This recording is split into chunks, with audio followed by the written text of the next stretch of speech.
পটুয়াখালীর উপকূলীয় দিগন্তজোড়া বালুচরে স্বপ্নের হাতছানি দিচ্ছে আগাম তরমুজে। বাম্পার ফলনে প্রাণ ফিরেছে কৃষকের মাঠে।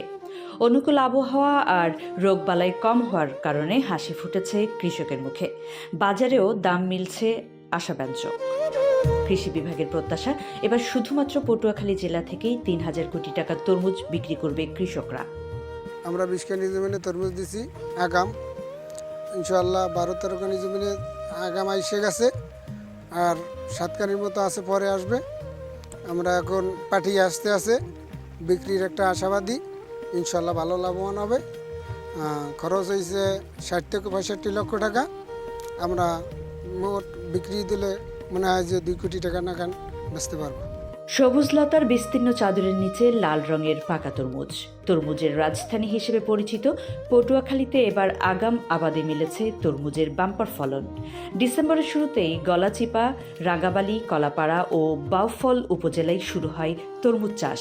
পর্যাপ্ত রোদ, অনুকূল তাপমাত্রা এবং রোগবালাই কম থাকায় 2 থেকে আড়াই মাসের মধ্যেই ফলন ঘরে তুলছেন কৃষকরা। টকটকে লাল ও মিষ্টি স্বাদের কারণে দেশ জুড়ে রয়েছে এ জেলার তরমুজের বিশেষ চাহিদা। পাইকারি ও খুচরা দুই বাজারেই মিলছে সন্তোষজনক দাম।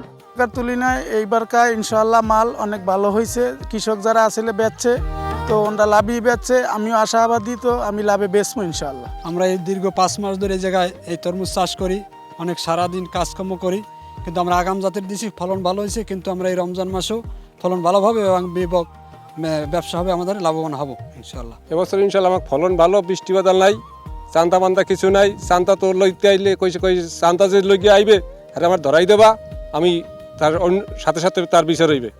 ইনশাআল্লাহ ফলন ভালো হয়েছে, বৃষ্টি নাই, আল্লাহ কার শুকরিয়া। আমাকে যা ফল দিছে আল্লাহ কার শুকরিয়া। আমাকেও এই 3.5 কানি জায়গায় দিয়েছি আমরা, আমাকে অনেক ফসল ভালো হয়েছে ইনশাআল্লাহ।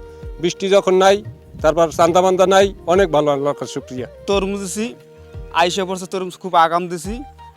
এখন যদি বেচা কিনে করি আলহামদুলিল্লাহ আমরা খুব লাভবান হব আশা করি। পাইকারি ও খুচরা দুই বাজারেই মিলছে সন্তোষজনক দাম।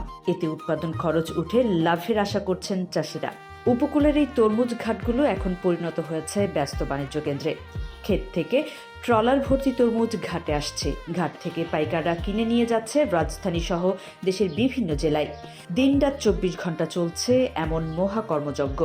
কৃষি বিভাগ বলছে, পটুয়াখালীতে এবার লক্ষ্যমাত্রার চেয়েও 7,241 হেক্টর বেশি জমিতে তরমুজ উৎপাদন হয়েছে। আবহাওয়া অনুকূলে থাকলে জেলা থেকে তরমুজে বাণিজ্য 3 থেকে 3,500 কোটি টাকা ছাড়িয়ে যেতে পারে। চলতি বছর তরমুজ আবাদের লক্ষ্যমাত্রা ছিল 27,326 হেক্টর, তবে বাস্তবে আবাদ হয়েছে 34,567 হেক্টরে। উৎপাদন বৃদ্ধিতে বেড়েছে সম্ভাব্য বাণিজ্যের পরিমাণ। কৃষি সম্প্রসারণ অধিদপ্তর পটুয়াখালী তরমুজের জন্য বিখ্যাত একটি জেলা। চলতি অর্থ বছরে আমাদের 8টি উপজেলায় 27,326 হেক্টর জমিতে তরমুজ আবাদের লক্ষ্যমাত্রা নির্ধারণ করা হয়। তার বিপরীতে আজ পর্যন্ত আমাদের 34,366 হেক্টর জমিতে তরমুজ আবাদ হয়েছে, যা আমাদের লক্ষ্যমাত্রার চেয়ে 7,241 হেক্টর বেশি। আমাদের এবছর আবহাওয়া তরমুজ চাষ খুবই উপযোগী।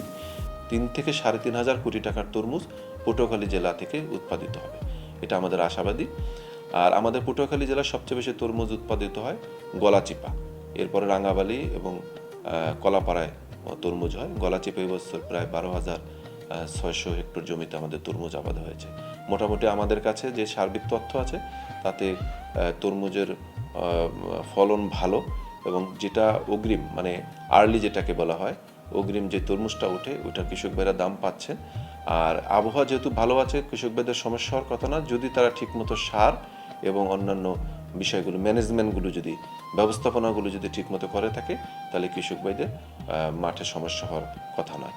এবং যারা লেট করছেন, অর্থাৎ যারা আর্লি করেননি, তারা আশা করি যে তারাও ভালো দাম পাবেন, কারণ তারা সামনে যে গরম, যেটা মূলত তরমুজটা গরমে বেশি মানুষের ভোক্তাদের নিকট গরমে বেশি চাহিদা থাকে, ওই গরমটা সময় তাদের তরমুজটা উঠলে তারাও ভালো দাম পাবে।